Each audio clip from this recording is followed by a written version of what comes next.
இல்ல, அந்த திட்டத்தை முதல்ல அறிவிச்சதே கேப்டன் தான். வீடு தேடி ரேஷன் பொருள் வரும் அப்படின்னு சொன்ன முதல் தலைவர் கேப்டன். எப்போ 2005 கட்சி ஆரம்பிச்சப்போ சொல்லி 2006 முதல் தேர்தல் அறிக்கையில் அறிவிக்கப்பட்ட திட்டம். இவ்வளோ வருஷம் கழிச்சு தான் இப்போ தமிழ்நாட்டில் அதுவும் சின்ன லெவலில் தான் தொடங்கி இருக்காங்க.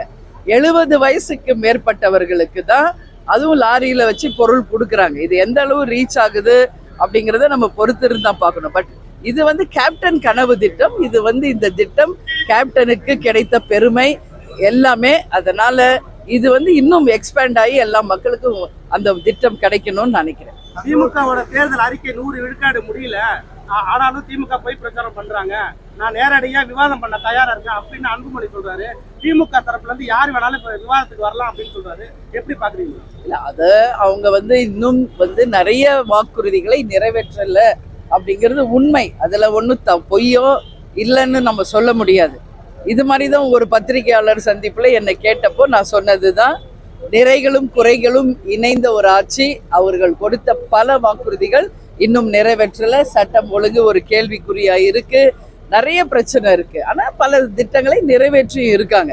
அதனாலதான் நிறைகளும் குறைகளும் இணைந்த ஒரு ஆட்சின்னு நான் சொல்லியிருக்கேன். அன்வர் ராஜா மைத்ரேயனை தொடர்ந்து மேலும் ஒரு எம்பி வந்து திமுக கூட்டணிக்கு வர இருக்கிறதா பாஜக தரப்புல இருந்து ஒரு குற்றச்சாட்டு சொல்லிட்டு இருக்காங்க.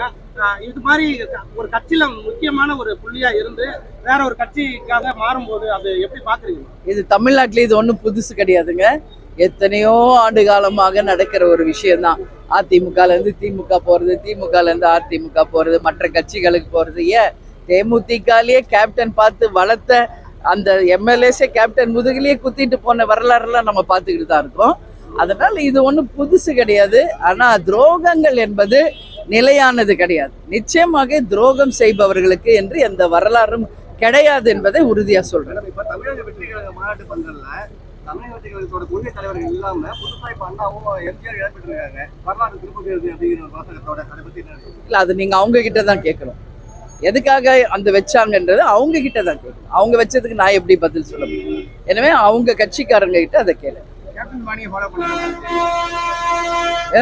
கேப்டனோட அரசியல் பாணியை ஃபாலோ பண்றாங்க விஜய். அது அதையும் அவங்க கிட்ட தான் கேட்கணும். நீங்க புரியுதுங்களா? அவங்க கிட்ட தான் இந்த கேள்வி எல்லாமே கேட்கணும் நீங்க.